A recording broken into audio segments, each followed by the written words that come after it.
Okay, welcome to Tea with Keke. I'm your host, Cindy Koja, and today I have a wonderful guest with me. Her and I have started having conversations together, and they've been so wonderful that I decided to have her as my first guest on my podcast. This is Tricia Edwards, and she has spent years studying one question: what does it actually look like to stop looking outside of yourself for the answer and start trusting what's already within you? Through her Substack publication, Being Inside Out, her boutique of body led tools, and her podcast, Being in My Goodness, which I love that title, she helps women build businesses and lives from the inside out using human design, somatic practice, and creative play as the entry points back to themselves. Her work is for women who have tried every framework, followed every strategy, and still feels like something isn't quite landing because she suspects the missing piece isn't another method, it's her. Tricia believes that when you learn to source from within, everything you build from there compounds. And she's been living proof of that in her own business for years.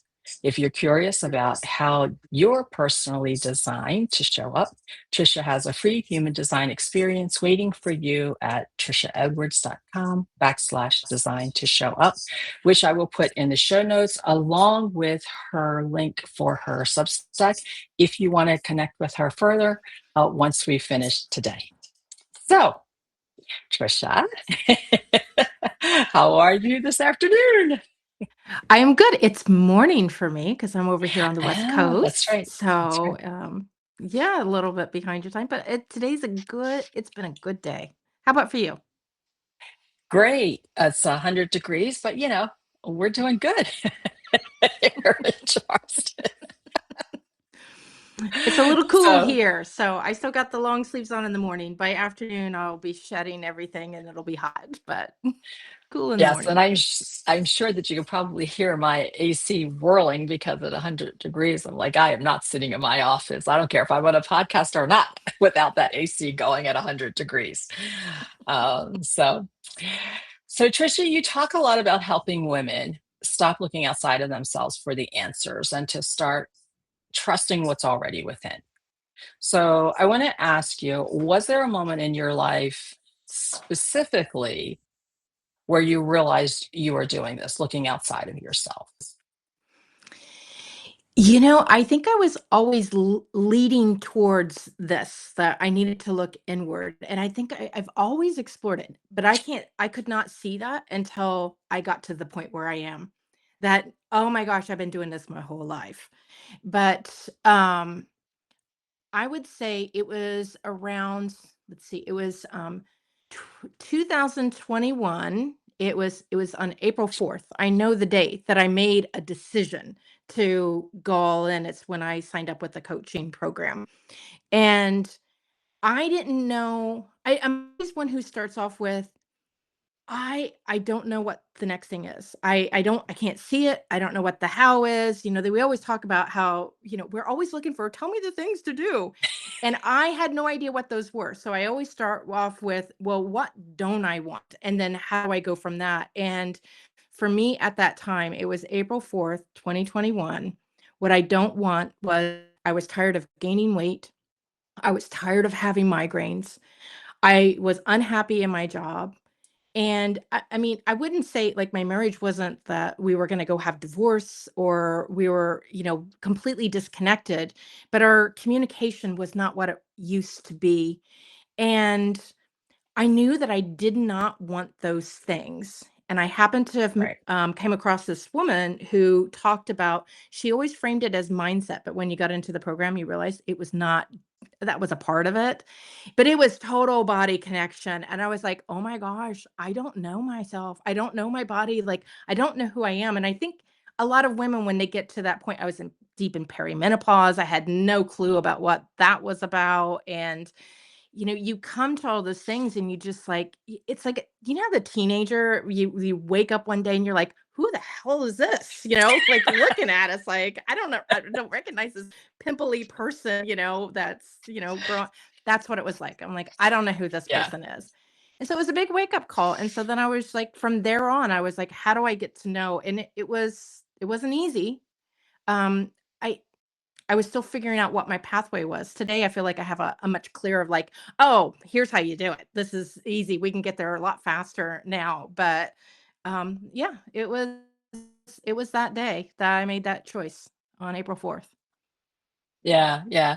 And don't you feel like in order for women like you and I, right, who are really helping that midlife woman move into becoming and investigating and really stepping back into that person that we know we're meant to be, right? We've just kind of lost our way. Don't you feel like most of the women who are leading this are already in it and they're doing it and we're willing to step in and be honest about it and say, no, this is what it looks like. you know it looks like the sitting next to your husband going, I could kill that person. Right, like, why is he in my house? Right? Right? Or you look in the mirror and you go, oh my god, where'd all the lines come from? Right, Mhm. and then being able to sit in that space and be present with it and go, you know what, I earned that. I don't have to get rid of it. I earned that, and I'm going to embrace that and step into that. Is that Yeah. sort of down the line, the road of how you're moving women through this process of, you know, coming from the inside out? Yeah, I think there is a huge part of one, I fully believe in like this self-responsibility. And I feel like that's what you're alluding to there is regardless of how I got here, I'm the reason I got here. And hey, there's a big power in that because that means you can go anywhere. Because if you make that happen, you can be anywhere. And where you are on your journey, I think this is something in my 30s I would not have accepted because I would have been like, no, I don't want this. I like that's garbage. Like move on. I think when you as you mature, and I know for myself it wasn't until I was in my 50s that, oh, I don't have to fight that anymore. It can just be a thing. Who cares? It doesn't say anything negative about me. It doesn't have to say anything positive about me. It's just a part of me. I'm still the person who's still moving forward. That's just a thing. And Yes. if I don't have to be upset about it, there's one gate in my human design that really, when I started studying human design, so that was in January 2024 is when I started that. And and between that 2021 and 2024, I was on the scenic route like nobody's business. I stopped at every place. Hypnosis and timeline therapy and I Yes, hit all the pieces. I know that And track. and but when I came, this is one of the first gates that really stood out to me. It's the one I continue to return to time and time again. For me, it's what's in my unconscious earth position. I feel like for me, that's such a vital, important position because I feel like if you can calm yourself, ground yourself, center yourself, whatever the word is that you want to use, from Right, what that gate spirit is, or energy, or essence, whatever, that you start to really understand yourself. And for me, it's gate 22, which is in the solar plexus, which is a hanging gate for me. So it's reaching towards the throat, towards gate 12. I'm always searching for a gate 12. Anybody who's got a gate 12, please come find me. I'm always looking for you. I just wrote about that one, and it's so funny now that I've gone back, and now that I know some of the human design elements of a lot of who I felt like were really true mentors for me, they all have gate 12. Like I'm looking for that okay, person. yeah, And gate 22, the one that I have, it is all about it's grace, it's, calm in the storm of things, we are human, it's in the solar plexus, so it's all about emotions, we are human, right. and therefore we have emotions, and it's okay. It's just part of life, and that's the one I always keep coming back to, and I think that's where my healing that happened before I came to human design. it all centered around that. I didn't know it then, but, isn't it really cool, like, when you figure out things like, "Oh my gosh, I've been doing this my whole life. I just didn't know it, that I was doing it." And now you have this confirmation Yeah. from this other source. So cool. And it's funny because I'm like, I'm thinking to myself, gate 12, gate 12. Do I have gate 12? My gate 12 is my earth in Chiron. Oh, wow. See, I knew. See, there's our We are connection right there. connected. Yes, There we're see, I there. told you I'm Yeah. always looking for that. Always. So yeah, that's where mine is. Mine sits in Chiron, in my earth. So, but Very cool. in my natural human design, my earth, my unconscious earth is 16, is gate Ooh, 16. Yeah. So I'm a 816. Oh, 3740 conscious and a 916 unconscious. So ooh. when How I does that look come at up that, for you? it comes up for me by spending a lot of time preparing. So just to give you an idea, I think when we first talked, I was like, this podcast coming soon has been on my website now for almost 5 years. And I'm just now stepping into really getting this up and going. And so I think for me, what human design did was it really started to allow me to see that I wasn't procrastinating and I wasn't broken, right? That if I sit in my design and I really look at it and see where's the shadow and where am I elevated in the quantum side to that, what would the best version of me look like if I were taking action? Right. So, where I feel like I am sitting now for my coaching is helping women to just take that next step. Doesn't have to be the perfect step. It doesn't have to be the right step. It just has to be the next aligned step. And so Substack really helped me step into that space of going, okay, it's time to throw perfect out. It's never going to be perfect. I've been doing perfect for 63 years. It doesn't happen. Right. And so, like today with us, we're just sitting here having a conversation going, we really hope this works. If we could figure out the lie, and we Yeah. did. Yeah. Like, are we live? And I think we're live because Charlotte and Phoenix are here with us. They've joined. So we know we're live. We're doing it. But I think this is where in midlife, we really get to step in and say, we don't give a shit anymore. Right. Like, we're going to do it. We're going to do it our way. And we're going to do it from the inside out, right? We're going to do it living life messy. And we're going to bring what I heard this phrase a long time ago, and someone had said to me, that's you. And it's bringing the grandmother wisdom. That's what we're bringing. We're bringing the grandmother wisdom. And when we look back in time, thousands of years ago, it really was the grandmothers who ruled the tribes. Mhm. They were the ones who had all the wisdom. And I think that's where we're starting to come back now to, right?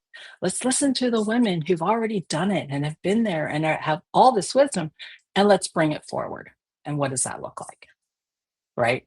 And I think with some of the things that you're doing and the tools that you have, that's where they get to start, right? There has to be a starting point. What does the starting point look like?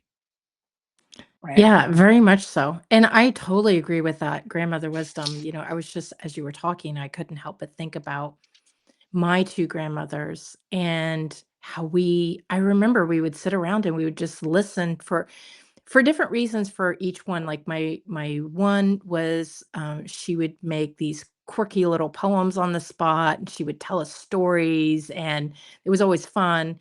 And the other one was fun in a different way, but she was more creative. She was like a textile artist and other things, and so she taught us things and told us how to be free with our expression.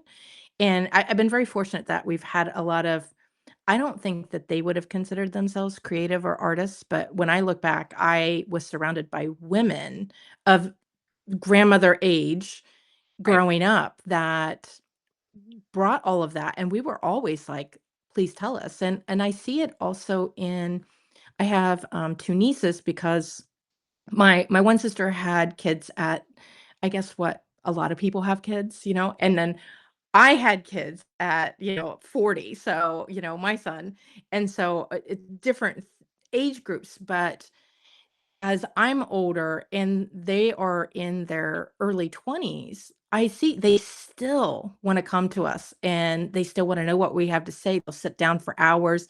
Even my nephew, who's like a senior, still is interested in that. I think there's something really to that grandmother-like quality that maybe gets overlooked, that people don't realize that even the youth wants to have that information. Well, and I think when you think about it, you know, you didn't want to tell your mom anything, right? But you'd be willing to confide in grandma, right? Because grandma would hold the secret. She wasn't going to go tattle on you. She wasn't going to tell everyone what had happened, right? So I think it's there that comfort and safety, right? So when we start to look at women, and even with my own grandchildren, right, where I'm getting ready to have number six here. And one of the things that I want to build with them is that, you know, always come to Kiki. I'll listen. I may not like what you say. That's okay. But I'll listen to what you have to say and I'll ask you first, do you want my advice? And you don't have to take it, right? You can say, no, I don't. And that's great. Be on your way after you say whatever it is you need to say, right?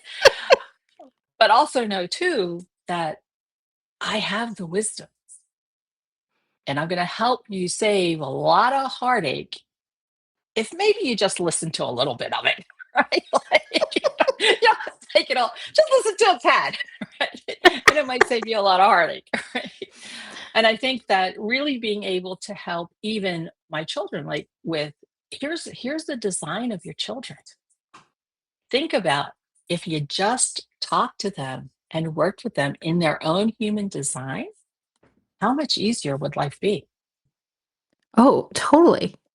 And right? what you just shared about how you I know you've already been doing this because we've had other conversations, but with Yeah. how you've been, creating the space for you to be with your grandkids and for them to engage with you and everything.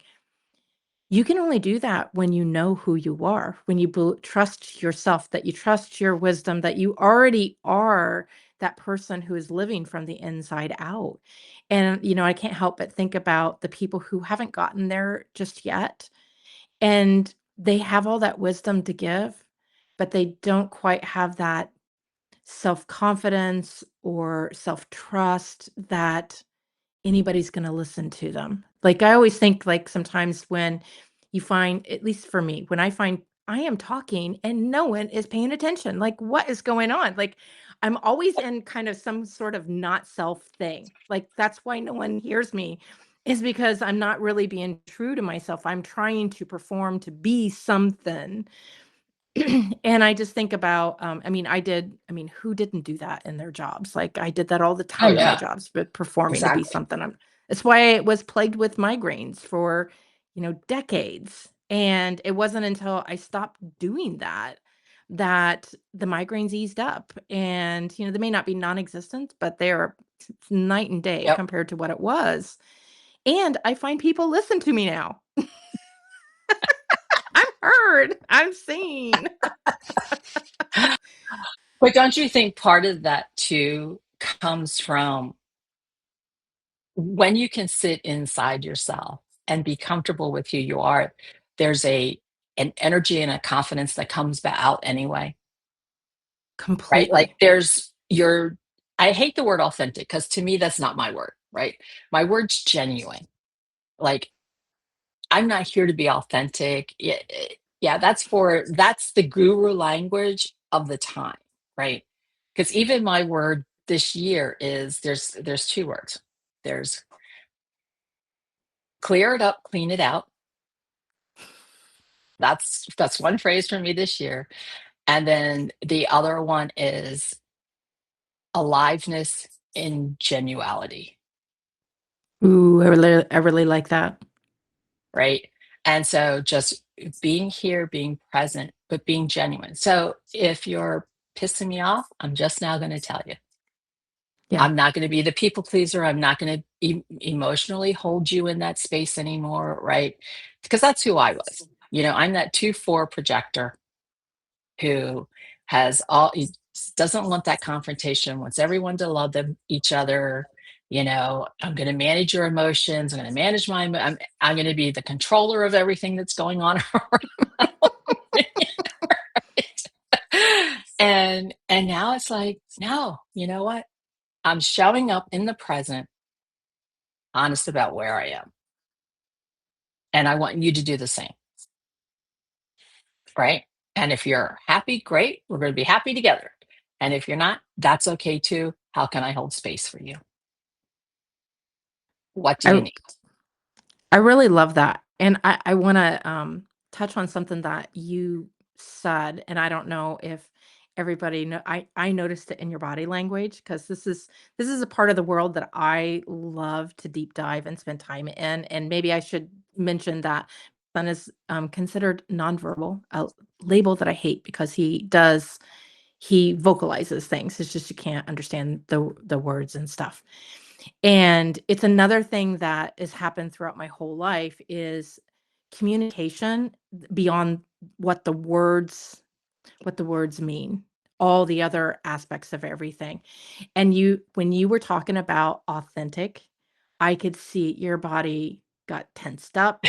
It was more stern, like it was I saw it, but as soon as you said genuine, my word is genuine, everything just flowed and there was this ease to it. And I think that I love that you made that distinction because so many of us are told this is how you write a goal.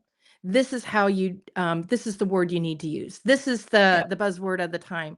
And we force ourselves to fit into whatever that is versus exploring what's the things that resonate with us. And I I've seen this happen where in myself and with others, we'll use a word and we think, oh, that sounds like the right word. Oh, that makes logical sense. Oh, that's the one my copywriter said is going to be the word, like all our Right. training. We've all done the courses and all the stuff, whatever. And you put it out there, and then all of a sudden you're like gritting your teeth as you're doing it, and you don't even realize that you're doing that, or like your shoulders tense just a little bit, like, but it's gonna be good. And I don't want to do anything from that place of feeling Yes. tense or that I'm grinding my teeth. And I feel like, I mean, that is exactly what you were when you were talking about your words, it just like you glowed here. Like I could see just like I was like you were glowing and smiling and just sparkly. That's how I see things that I like. It feels like sparkles. I don't actually see sparkles. I don't hallucinate. But I don't that's know. what I it's think you kind of should see like. sparkles. That's how it like comes across to me. If Yeah. seeing sparkles is a sensation, that's what I have. And it when you find that right language and it really empowers you as opposed and that's another thing of like turning inside. What's the language that speaks to you? Forget for too long I kind of knew what motivated me, but I thought nobody else understood it. And I thought, Right. oh, they'll get this more if I use this. So I preferenced them over me. And I didn't get where I wanted to go. And so I saw that like just blossom up and I was like, oh, I have to bring this up because oh, it's so and then just the your phrases for the year are really cool. I really love those. Oh, thank you. I just, and again, it's something I taught, right? I've been coaching since 2014 in my own company. And then before that, I coached for a real estate company. And one of the things that's always come up, and I've taught agents to do all the time. And even my current clients, like, what's your word for the year? What's your phrase for the year? And we went through this whole right? Because I'm trained on it as a coach. Right? So we go, we're sticking to this. And over the last couple of years, I've stepped away from a lot of how I did things in my training.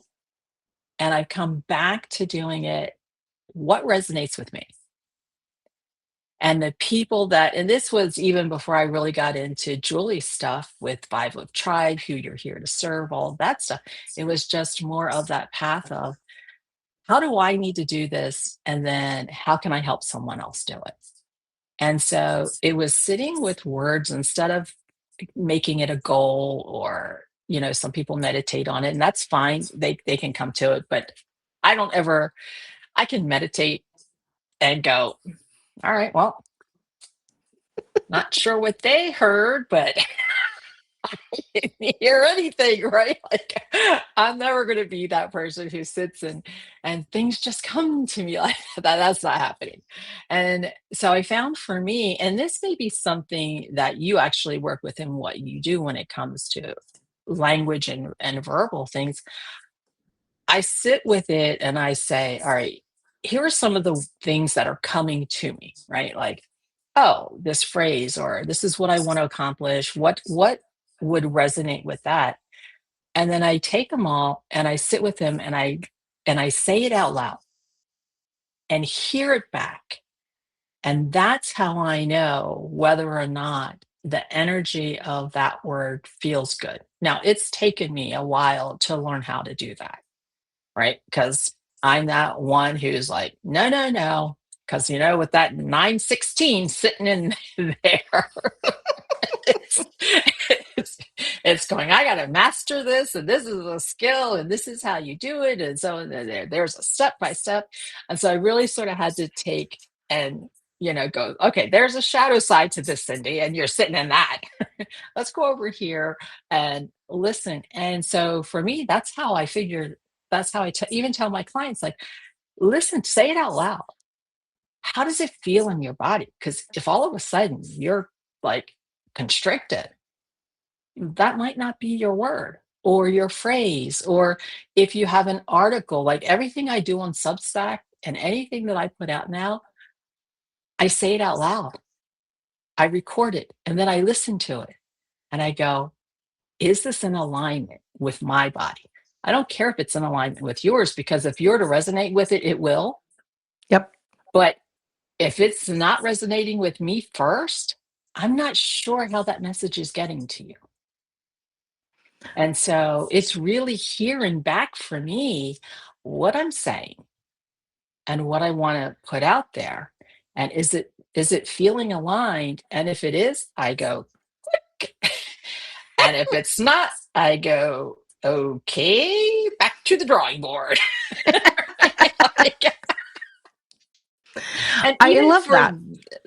even for this, it was like, I had all these questions set up and I went, we'll just see where it goes. And I think that's just more of how I am finding that I am getting in touch with who I truly am and what I truly believe in, is by just whatever comes, I have faith and the wisdom to know that this is what's meant to be heard today.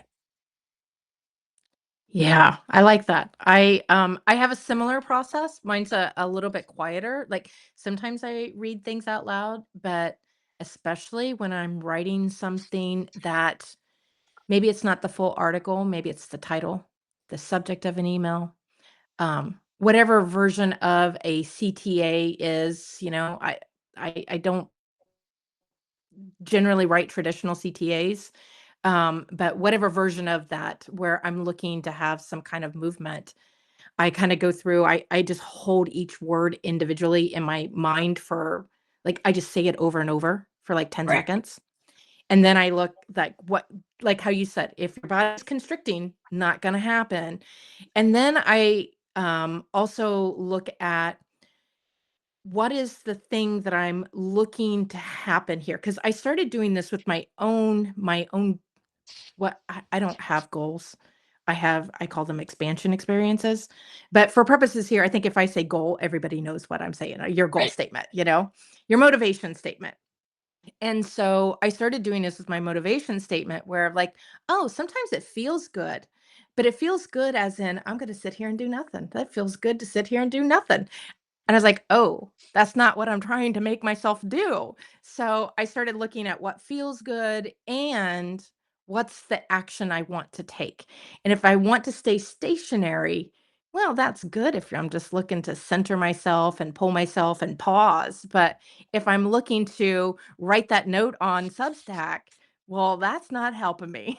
So, I started adding an extra layer on to it so I could make sure that whether I'm looking like on an email, obviously you want somebody to open up the email. I think there's nothing wrong with that. That doesn't mean just because you want other people to do things doesn't mean there's Right. anything wrong with that. I mean, isn't that that's why we're in business, right? We want Right. money. Exactly. We just want to enjoy ourselves while we do it. We just don't want to like hustle and be outside of ourselves. And so if you want somebody to open that email, like if I'm reading the subject line, if I don't wanna click it, if it doesn't move me to take an action, well, then it's not the right subject line. Right. Right. Exactly. So, we talked a little bit here about like human design. And for people who have no idea what we're talking about, and I've heard lots of people explain human design lots of different ways. I want to know, how do you explain human design? How does that whole process resonate with you and your people? I feel, for me, the simplest way, I think of it as very mechanical.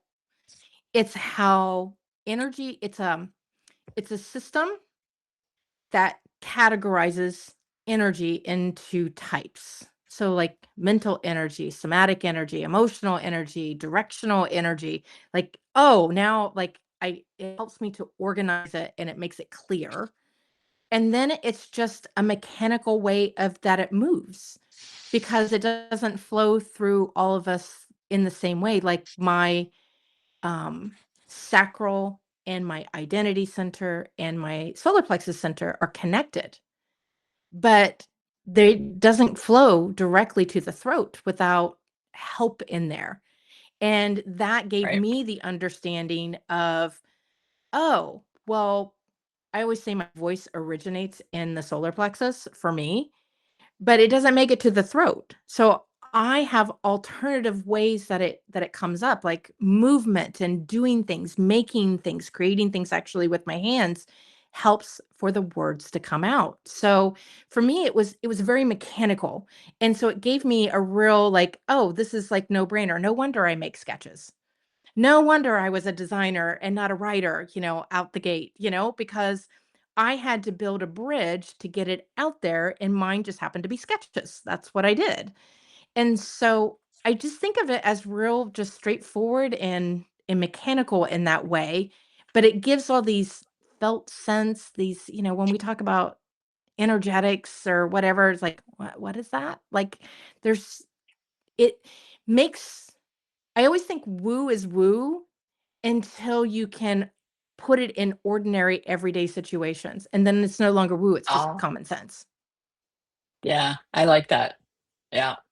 Because I think a lot of people think, oh, everything is kind of has a like when it comes to human design, you'll hear a lot of people say, oh, that's just woo woo, or even things like energy work or somatic work or whatever it is. Oh, we're stepping over into that woo woo side of life. And when you really get into it and you start to study it, you realize, oh, well, that's really not woo woo. Right. There's a whole process and reason for a lot of the things, and when you can start connecting it to, so for me, human design has really helped me with decision making, right? Because I got to ride the emotional wave, and if I don't ride that wave, I find that, I have, one of the reasons why I've purchased, you know, $75,000 in courses over the last, 10 years that I've been in business is because I haven't ridden the wave. It's always been you're told, oh, well, you don't want to miss this opportunity, Mhm. right? And if I'd have just ridden the wave of that yes, I would probably say 75% of those yeses would have been a no, Yeah. right? And so I think for me, the one of the biggest things that I gained from, human design was really learning, how do I make decisions? And then being able to help my clients do the same, like, oh, understand this is your authority. This is your decision making process, right? How easier is life when you follow this instead of agonizing over all of these decisions that we make and the failure we feel when we don't make the right decision. Totally. And I think there's so many real world applications, direct applications to things that sometimes doesn't get talked about in a lot of the information, it's not entirely true, but there's a fair amount of information out there. It's really just how to read your chart. It's pure informational, instructional, I feel like, Yeah. with a little bit of something extra. But when I got through that, so my conscious son is, gate 5, so it's all about rhythms. And so that is a huge thing for me. So when I pair that with my emotional authority, it was now I had studied human design for about a year and a half before I actually figured this out because I was, I guess, learning all the things and I didn't Hmm. have the guidance for here's a real world application of it. And so I ended up changing my whole business when those 2 things when they came together. I stopped doing one-on-one work because I know it like, after this, I have an hour blocked out of my schedule because when we're done here, my anytime I have a creative burst or express out, because I don't got that gate 12. So this is like here I'm tapping into I'm tapping into your energy, Cindy. Your gate 12, and when I leave, I won't have that gate 12 anymore, and I'm gonna have woof, and I really struggled with doing, I didn't realize I was struggling because I'm a powerhouse. I've got 3 of the motors. I have endless amounts of energy. Endurance, I can push myself, like crazy, but it's still exhausting. So I started planning my schedule because I also got that gate 5 with all the rhythms. It's you have a natural rhythm, you got to adhere to it. When I started changing up my entire schedule, how I deliver things, all the things to allow more room for that wave to do its thing, I work less, I make more money, and I'm so much happier. I am Yeah. just so much and my marriage is better, like, I have more time to spend with my son, like, I could go on and on and on, all the things, like, I started doing a Tai Chi class, like, I have extra things I've brought into my life because I did this one tiny little thing. It seems, like, insignificant, but it's had massive, compounding effect on things. I love to hear more people talk about exactly how I took this one thing and here's what I did and here's what I changed in my life and here's what's happening because of that. I would Yeah. love to hear more stories about that. Yeah. Me too. Because I think that that's really what gives women, because, I don't care what I'm 63 years old. Right. So I'm going to tell you, as the last year of the baby boomers, so I sit between the baby boomers and Gen X's. I'm on that line. So I could go either way, but there's a certain way, the language and the way we're taught and all the things of how we should be, right? And we spend so much time living in these roles and the expectations of what everyone else says we're supposed to do. And so it's really hard without women stepping up and saying, but this is how I did it. Maybe it'll work for you, maybe it won't. Oh, but here's another woman who did it this way. Oh, and here's one who did it this way. And we're all sitting in, midlife, and our life isn't over, Mm-mm. right? It's just begun, and how do we keep it going? How do we keep that vitality going? And it's really by stepping in and living, as you say, inside out. And so I want to ask you, what does living inside out actually look like in everyday life with what you're doing and how you're helping women? Well, I'll start with Today, I got up this morning, I have breakfast, and then I have a cup of coffee, and normally I go for a walk. I did, things a little bit differently today, but when I used to, before doing this fully, I would automatically go to LinkedIn because that's the platform that I was on. 5 a.m. is the golden hour on LinkedIn. That's the time for my I'm in Los Angeles. So 5 a.m., that is the time everybody in the world is on LinkedIn. And you got an hour there. And I would go and I would already have my article, my post written. I would post it. I'd do the commenting. I did all the things. I was totally just performing, not anything about what was feeling alive for me in the moment. Today, it's very different. So I get up, I know I'm gonna have breakfast. I have kind of the set thing that I like gate 5, you got these fixed rhythms, and there's just these things that just like I wear a uniform, I wear like the same like I have the same black t-shirt. I think I have it in 5 different ones. Like in the winter, I have a turtleneck. I have 5 black ones. I just keep wearing the Uh-oh, same I like think I I like lost that. you. Oh, there you are. Oh, can you see me? Yep. Okay. Yeah. So I have these things that I do on repeat, but the inside out shows up as, okay, I have my breakfast. I'm not going into LinkedIn. I'm sitting there and I'm thinking, what feels good for me right now? Do I want to pop on Substack and check in? Do I want to write something? Do I want to read something? That's for me the inside out. I My word for the year is pausing and pausing before everything. Mm. And I say the leaps happen in the pauses because when you pause, you make better choices. You don't go down the rabbit holes that you don't need to go down. You go down the rabbit holes that are yummy, yummy. And so everything I do, there's a pause beforehand. What do I need right now? Like even before we got on here, I was, all set up and everything. And then I was like, it's just a quick pause. What do I need right now? Does my body need to release something? Yeah, Is there a note? I actually exactly. had some things in my head. I put some notes down that I wanted to not forget. It's every time I'm doing that throughout the day because what I used to do in the old way, especially when I was working for other people, it was performance. It was mental only. It was my mind Yeah. can push my body to exhaustion easily. And now the pause, the reason for the pause is I check in with my body. What does my body Mhm. need? What does my body feel like it is?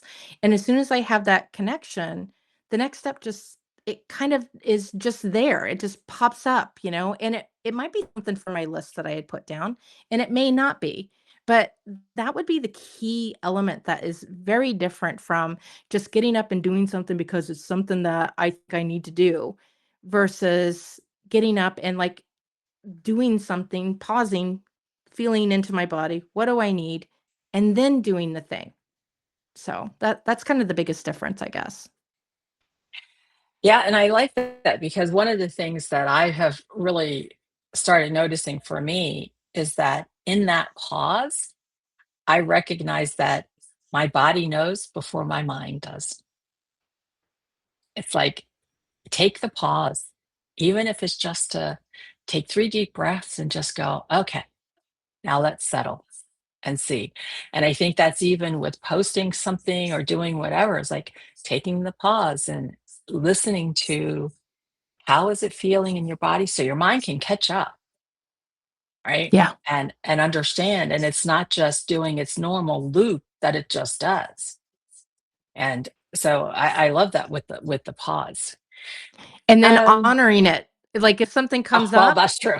don't do the other thing because then you break your own like internal trust. Because Yeah, I've done that too. exactly. Like I feel this, but I'm still gonna go on LinkedIn anyway. And I'm gonna go do this, and then it's kind of like the disconnect, and then you got to go back and say, "Oops, oh well, try again," right? So, why do you think? So, I've heard a lot of different theories, and so I'm going to ask you, why do you think so many women, especially in midlife, have become disconnected from themselves? I think one, just like in puberty, our bodies became something different.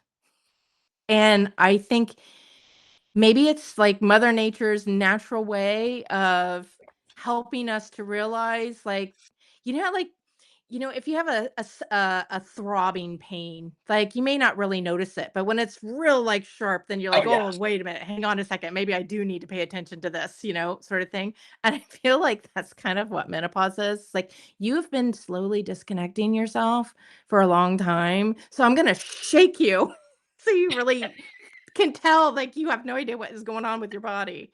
And, because, I think of, so much for me, menopause had to do with my body. I had vertigo, you have sweats, you have some hot flashes, and I didn't have like huge amount of symptoms compared to some women, but it's enough to like, I had massive weight gain and I was like, I don't understand. Like, I'm working out, I'm eating right. What is going on here?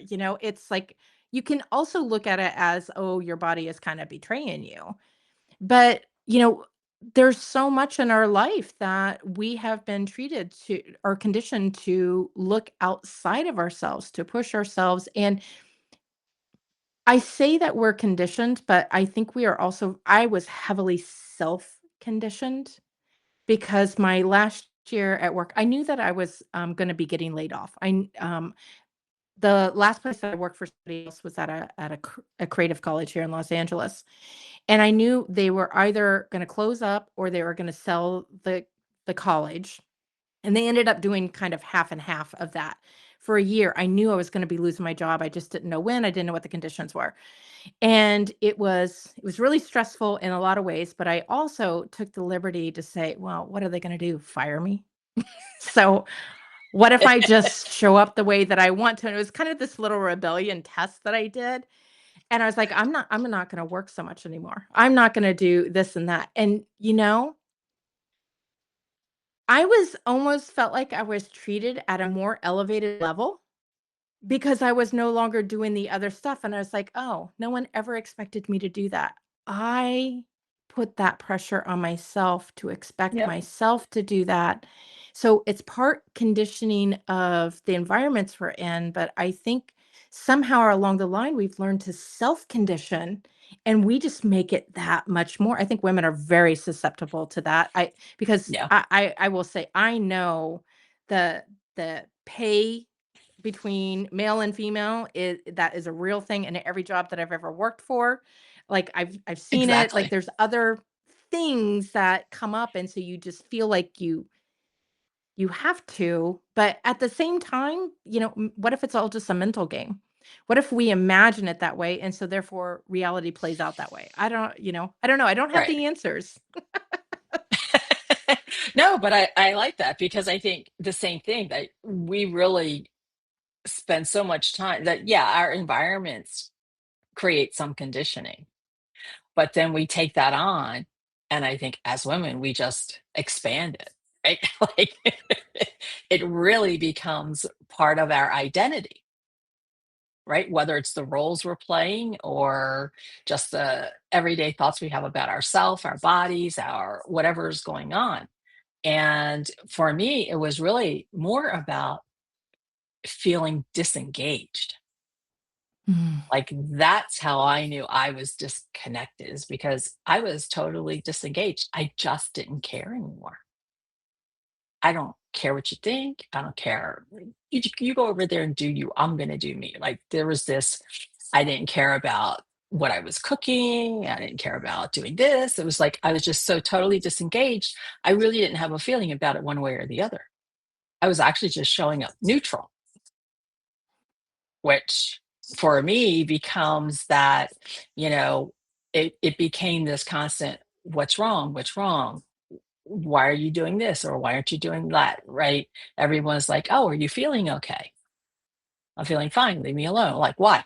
Right? Like, but it's that disengagement that comes across, and all of a sudden people start worrying, or they don't want to talk to you because, oh, she's in a bad mood. And it really wasn't, I wasn't in a bad mood or anything else. I was just totally feeling wise disengaged from my life. Do you think that has to do it because you and I both have defined solar plexus? and emotional authority. Do Ah, you think that has something to do, because it's funny, I when I joined that first coaching program, so circle back to the very beginning here, back in 2021, one of the things she would ask, "Well, what is that? How does that feel? What's that emotion for you?" I was like, "I don't know what you mean. No idea. Like, I don't have emotions. yeah. Like, I'm always calm. Like, I am settled." And it's very funny because now talking with my siblings, they're like, "Oh my gosh, you were the most emotional person I know." I'm the only one in my family with a defined solar plexus. And now my personal family, I'm still the same thing. My husband doesn't have one, my son doesn't have one. And so until I wonder sometimes on some of that, people stay away because you are broadcasting every single emotion that you like. I think because we We always just have think we're access to our disengaged, but we're emotions. not. Yeah, we always have access to our emotions, so it's very easy to say, "No, not happening. I'm not feeling it." Like, adios. Like, and we where my husband can say that, but he can't maintain it because he has an undefined solar plexus. So he can Oh, say it, but he yeah. doesn't always have that access where we have constant access. So we can say, no, not today, no emotions, go sit over there. And I feel like that's what I was putting out there. And because people would come up to me and say, "Well, I can tell you're feeling something." I was like, "No, I'm fine. What are you talking about? I'm just totally fine. There's nothing wrong, you know?" And like, "I can tell something you're feeling something." And I was like, "Just leave me alone." Exactly. Just leave me alone. Get out of my space. Don't talk to me. Why are you even talking to me? Right? Like I'm sitting here quietly, just being me. And yeah, I think and maybe that is the emotional solar plexus. So I only have two defined centers: will and emotional solar plexus. That's it. Everything else is undefined. And so and maybe having the so maybe it's having the emotional solar plexus and everything undefined and it amplifies everything in, right? I don't, Ooh, you know, you're just taking it all in everywhere, all those 7 centers, and then, poof, let me give you an emotional broadcast of what I'm experiencing. oh, Oh. and here it is. And then let's do it when I'm really stressed and upset, right? Like what does that look like? It's almost like you were a good, like, I just imagine, like, in my head, I'm like, "Oh, Cindy's the announcer," like, of, like, a baseball game. They're giving the overview of everything because you're just soaking in, like, "Here's what the collective and everybody around me is doing now. Let me show you what that feels like, everybody. This is what I have to put up with around you guys." That it could be that, it could be that, yeah. Especially since I'm a 3740, right? And Yeah, my that's a powerful one. and my 37 carries through Chiron. Ooh. Yeah, so it doesn't ever go away. Like Oh my it's like, gosh. See, I'm kind of the flip side of you. I have my will center is open completely, and my oh, head center is undefined. But then I got 7 defined. oh, So I just know these things about myself. Like I can tell, like they come from within me. Except for right. my worthiness, I have to work on that. Like I have to find worthiness not through that area because I overprove, I over deliver, I over do all kinds of things to try to like let me speak up. And the more I Yeah. try to do that, the more invisible I get. I see that. And I think that there's a we always tell women and actually people in general when it comes to business, like, what are your values? And I look and it has never been a question that I've ever been able to answer. And I think part of it is when I look at everything is open and I go, I don't know what mine are because I take everybody else's in. Like, I have to really sit for me when it comes to like, who's your ideal client? Who's like, all of those things are difficult. And so I want to say to women, like, sometimes we don't know the answers to these, and it doesn't mean that there's something wrong with us. It just means that maybe if we go back to a tool like human design and take a look at what we are, how we're created, how we're made, the answers lie in that. And so I don't have to sit and think, "Oh my God, Cindy, you're you're stupid. You're not, smart enough or have enough knowledge or this or that or whatever, because you can't come up with these answers." Instead, it's just a different way of getting there, knowing that everything's open. I just okay. And so I have to stop and say, "That's not mine. No, that's not mine. No, I don't believe that. Oh, I know where that came from.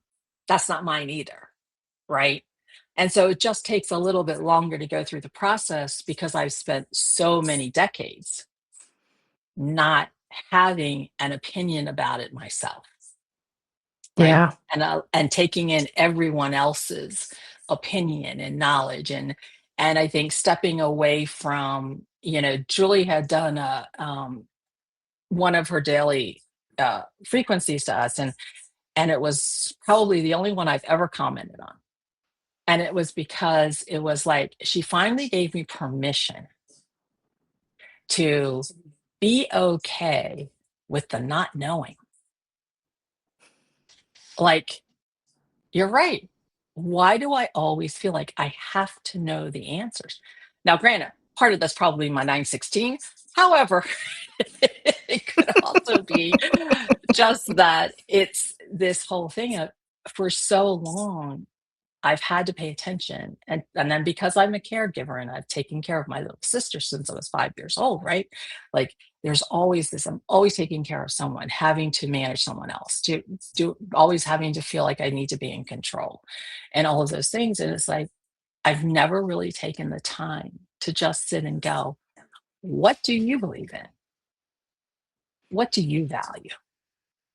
And I think that's also becomes part of that disconnect too, right? Yeah. Yeah, because I see that, in the way that you're explaining that, and that makes total sense. I was also thinking about my mom who is a projector, and how there's a huge gift in that. As much as where you might have been a little bit disconnected with yourself, there's the gift that you provide for others, but then you have to have that gift for yourself too. Like she was, I have one sister who doesn't have a defined identity center. The rest of us do in the family. And she's the one who's changed careers, I can't tell you how many times. But she's also the one that my mom never said when she changed her degree at college, she's like, "Okay, no big deal." She's the one who if she stopped and stop something that she started, "Okay." The rest of us, if we woulda done that, "What are you doing? Like, can't you stick with it?" Like, the rest of us, it was expected, "You've already been planning this, why are you trying to not do it?" Like, if we try to step away. But she treated her differently, and I feel like I mean, my mom doesn't know what human design is today. Right. Like, I don't talk to her about it or anything, but I see how it showed up, and it was such a gift for her to be able to give my sister, to just naturally knowing that. But I can see what you're saying also is like, yeah, I'm a gift to everybody else, but I always have to be a gift to myself. Right. And I think that is something that I don't hear that talked about as often with projectors. Like I would love to hear more stories about how you figured out to have the gift for yourself, not just what you can do for other people. Yeah, and I think for me, it was really because as a 2-4 projector, it's, you know, having this, I'm here to build community but I also need that hermit time away from everyone. And I think for a long time, I always felt like taking that time for myself, I was being selfish.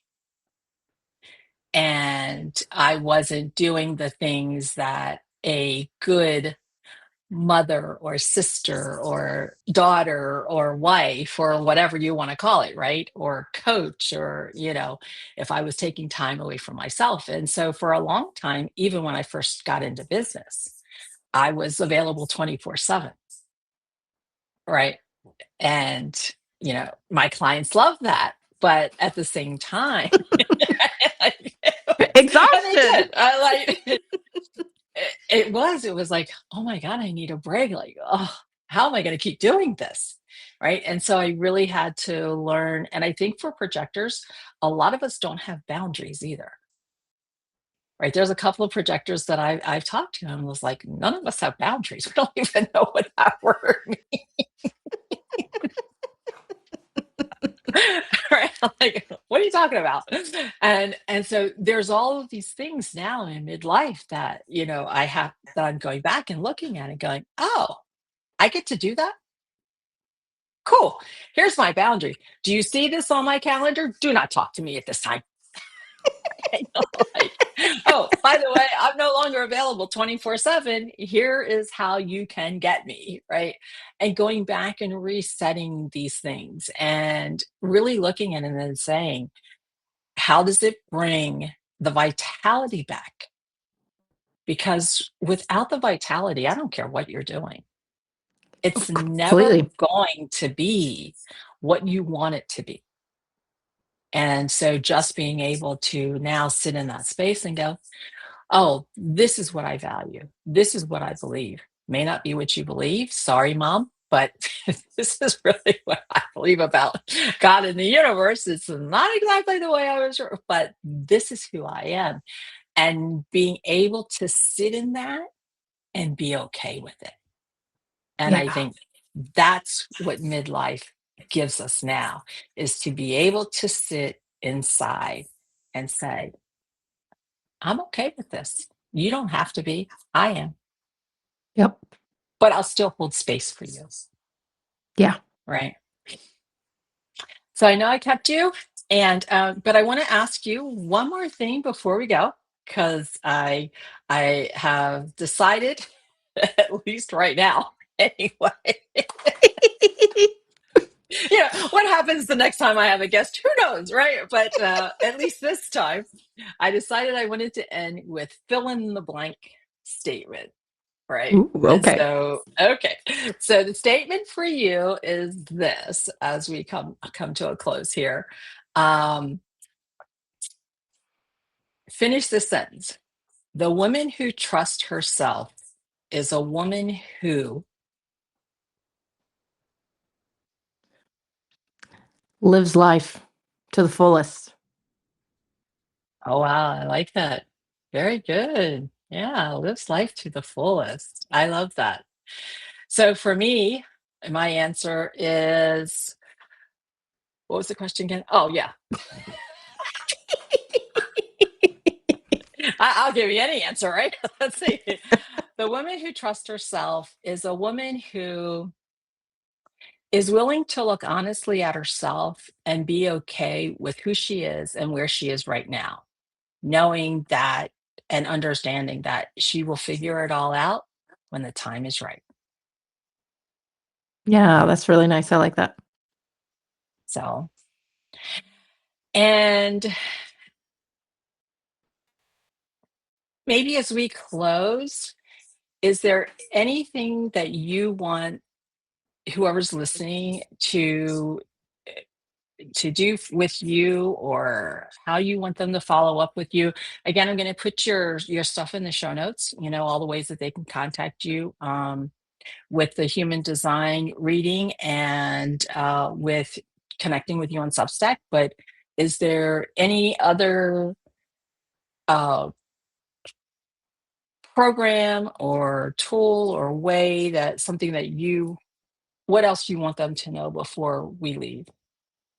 I think it's really simple. I mean, we're live here on Substack. You're probably already on Substack. You can just follow me or just go to the page and you can look over whatever things are.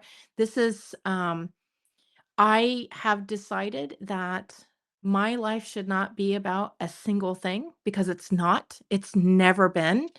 And so I cover a variety of subjects that just this is what I do on a daily basis, just in my own life. I'm just putting it on Substack now. It's like a taste of what it's like to be in my world, in my head.